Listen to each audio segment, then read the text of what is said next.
अगर मैं आपसे पूछूं क्रिकेट का सबसे बेस्ट ओडीआई मैच कौन सा है, तो शायद आप 2019 वर्ल्ड कप फाइनल की बात करें, या हो सकता है कि आप ऑस्ट्रेलिया वर्सेस अफगानिस्तान 2023 के उस थ्रिलर मैच का कहें। लेकिन मेरे ओपिनियन में क्रिकेट का बेस्ट ओडीआई मैच एवर ये है।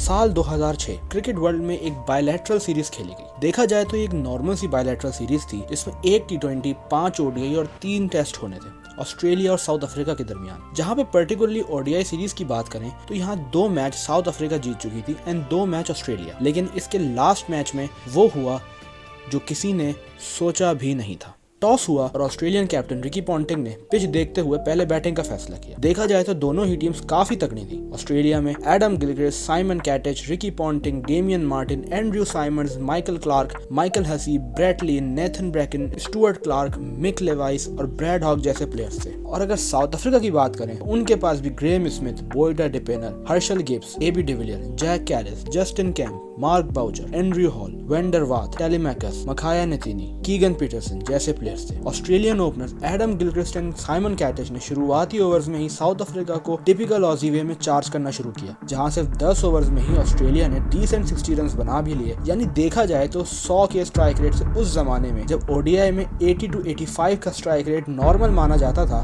ओडीआईज में वहां पर 100 का स्ट्राइक रेट बहुत एग्रेसिव था। 15 ओवर्स में ऑस्ट्रेलिया का स्कोर 97 तक पहुंच गया। इसका साफ साफ मतलब ये था कि बॉलर्स प्रेशर में थे और फील्डिंग साइड का प्लान ए पूरी तरह से फेल हो गया था। लेकिन तभी लकीली साउथ अफ्रीका को एक गुड न्यूज मिलती है और Australian elite batter Adam Gilchrist Telemachus की एक बॉल पे आउट हो जाते हैं। लेकिन क्या ये एक्चुअली में गुड न्यूज थी भी, क्योंकि बैटिंग पे आए द डेंजरस रिकी पॉन्टिंग और फिर जो उन्होंने किया वो सबने देखा। रिकी पॉन्टिंग ने साउथ अफ्रीका का प्लान बी भी तबाह करना शुरू किया और चौकों और छक्कों में डील करना शुरू किया। 28वें ओवर तक ऑस्ट्रेलिया जहां 194 फॉर 1 थी, जहां पे रिकी पॉन्टिंग 134.8 के स्ट्राइक रेट से बैटिंग कर रहे थे, जो स्ट्राइक रेट आजकल T20 में कुछ बैटर्स का होता है, उसी स्ट्राइक रेट से आज से 20 साल पहले बैटिंग करना 50 ओवर्स गेम में अपने आप में कितना लेजेंडरी है ये बताने की बिल्कुल जरूरत नहीं। ऑल्दो ये पहली इनिंग्स थी, लेकिन साउथ अफ्रीका के लिए परेशानी का बायस थी, क्योंकि उनका हर बॉलर, हर फील्डर रिकी पॉन्टिंग और साइमन कैटेच के आगे कंटिन्यूसली फेल हो रहा था। लेकिन 31st ओवर की दूसरी बॉल पे कैटेच ने नितिनी को एक अपर कट मारा जो कि थर्ड मैन पे पकड़ा गया। साउथ अफ्रीका को कुछ रिलीफ हुआ,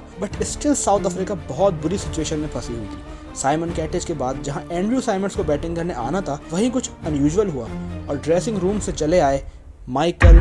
It's been a bit of a change. Martin was down to come in after Ponting, but the decision's been made by the Australian captain, I assume.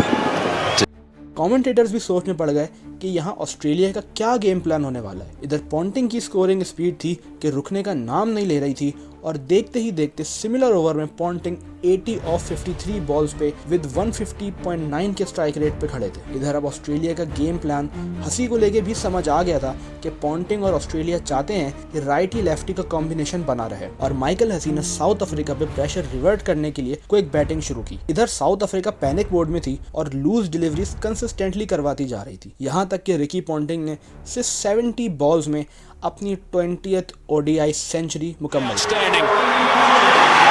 What a remarkable player. That's his 20th 100. His teammates love that. Adam Gilchrist on his feet and applauding.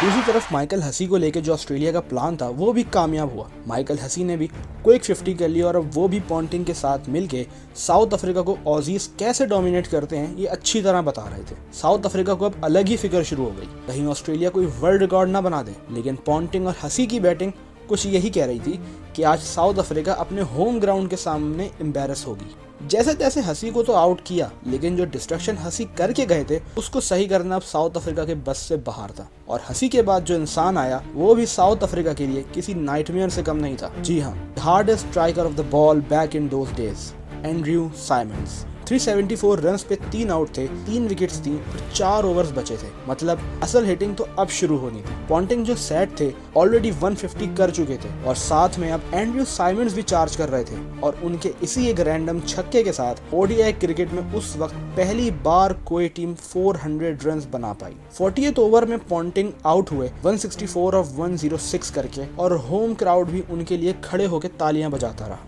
इतना बड़ा score जो कि already देखने से ही impossible लग रहा था chess करना, ऑस्ट्रेलिया ने फिर भी अपना प्लान कंटिन्यू रखा और ब्रेट ली ने अपनी ब्रूट फोर्स का मुजाहिरा किया और इसी के साथ ऑस्ट्रेलिया ने 50 ओवर्स में 435 का टारगेट दिया। ये मैच ऑलरेडी ही वन साइडेड था। घर पे बैठे लोगों से लेके क्राउड में बैठे लोगों तक सबको पता था कि साउथ अफ्रीका ये चेज नहीं कर पाएगी। एंड वक्त गुजरने के साथ साथ ये बात पूरी होती नजर भी आई, जहां सिर्फ 3 रन्स पे ही नेथन ब्रैकेन ने बोयडा डिपेनर को बोल्ड कर दिया। साउथ अफ्रीका की तरफ से ग्रेम स्मिथ और हर्षल गिब्स ने चार्ज संभाल लिया और स्कोरिंग शुरू की और 7 रन्स पर ओवर को मेंटेन किया। यहाँ तक के 12 ओवर्स में वो 96 और 1 थे, जो कि इस स्टेज में ऑस्ट्रेलिया से 25 रन्स आगे होना था। साउथ अफ्रीकन कैंप में और क्राउड में होप वापस आना शुरू हो गई। ऑस्ट्रेलिया अभी तक चिल थी, लेकिन बहुत जल्द माइटी ऑजीज के कैंप में भी पैनिक बटन दब गया, या कह लीजिए कि ऑजीज अब भी कॉन्फिडेंट थे अपने प्लान्स को लेकर। लेकिन साउथ अफ्रीका का ये रूप इस मैच में अभी तक किसी ने एक्सपेक्ट नहीं किया था। क्या ब्रैडली, क्या ब्रैड हॉग और क्या एंड्रयू साइमंड्स और क्या ही कोई दूसरा बॉलर, ग्रेम स्मिथ और हर्षल गिब्स सबको एक जैसे ही ट्रीट कर रहे थे। यहाँ तक कि एक young Australian allrounder Michael Clarke ने ग्रेम स्मिथ को आउट कर दिया और कमेंटेटर्स श्योर थे कि ये मैच का टर्निंग पॉइंट है। ग्रेम स्मिथ ने 55 बॉल्स पे 90 रन्स बनाए। स्मिथ के आउट होने के बाद बजाय इसके कि स्कोरिंग स्लो हो, हर्षल गिब्स ने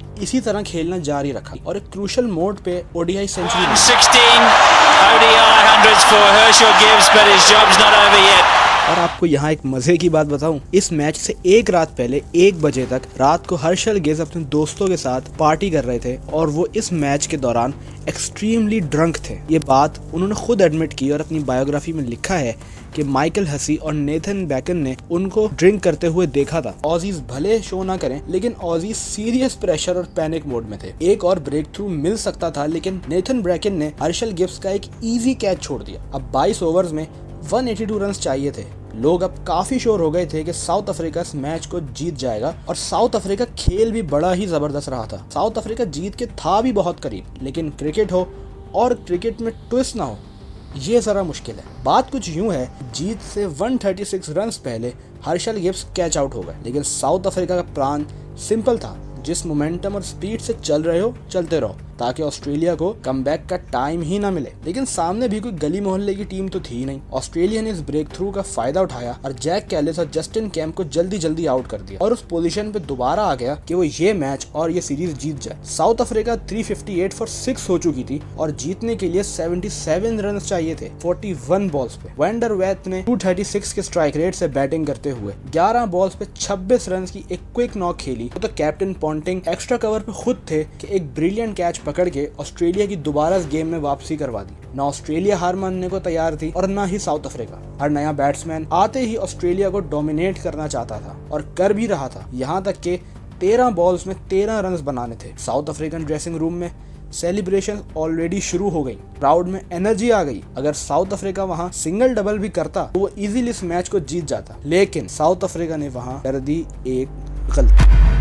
साउथ अफ्रीका अपने हिटिंग के प्लान में डटा रहा, जिसका रिजल्ट ये निकला कि बिग शॉट्स को मारने के चक्कर में बॉल हवा में चली जाती और नीचे ऑजी उसको कैच कर लेता और यूं साउथ अफ्रीका की 8 विकेटें चली गईं। लास्ट ओवर पॉन्टिंग ने अपने सबसे एक्सपीरियंस्ड और खतरनाक बॉलर ब्रेटली को दिया। मार्क बाउचर ने पहले ही बॉल को ड्राइव किया, लेकिन ब्रेटली ने बीच में टांग अड़ा के चौका बचा लिया और सिंगल हो गया। अब 5 बॉल्स पे 6 रन बाकी थे। अगली बॉल पे मिड विकेट के ऊपर से चौका गया और साउथ अफ्रीका ने ये गेम जीत लिया, ऐसा वो समझ रहे थे, क्योंकि अगली ही बॉल पे ऑस्ट्रेलिया को एंड्रयू हॉल की विकेट मिल गई। 3 बॉल्स पे 2 रन चाहिए थे। अगली बॉल पे फिर सिंगल हुआ और 2 बॉल्स पे अब 1 रन बचा और मैच की सेकंड लास्ट बॉल करवाने के लिए ब्रेटली ने दौड़ना शुरू किया। सामने नितिनी पूरी तरह रेडी थे, बल्ला घुमाया और फील्डर को पार करके चौका हो गया और इसी के साथ साउथ अफ्रीका इस मुकाबले को जीत गई। और उस वक्त जोहानिसबर्ग के वेंडरर्स क्रिकेट स्टेडियम ने ये मोमेंट विटनेस किया कि प्रोटियस प्लेयर्स अपने डग आउट से कूद के बाहर ग्राउंड में भागे। इस मैच में कुछ तो खास था और 2 बहुत ही लेजेंडरी और क्रूशल इनिंग्स भी थी, पॉन्टिंग और गिब्स की, इसलिए यहाँ मैन ऑफ द मैच का अवार्ड शेयर किया गया। लेकिन द ग्रेट रिकी पॉन्टिंग ने स्पोर्ट्समैनशिप का मुजाहिरा करते हुए ये अवार्ड शेयर करने से इनकार कर दिया और कहा कि ये अवार्ड सिर्फ और सिर्फ हर्षल गिब्स डिजर्व करते हैं, क्योंकि उनकी ही नॉक विनिंग कॉज में है। कुछ मैचेस ऐसे होते हैं जहाँ क्रिकेट की जीत होती है एंड ये मैच उन मैचेस में से ही एक है। वीडियो अगर पसंद आई हो तो चैनल को सब्सक्राइब कर सकते हैं। मिलते हैं आपसे किसी और वीडियो में। शुक्रिया।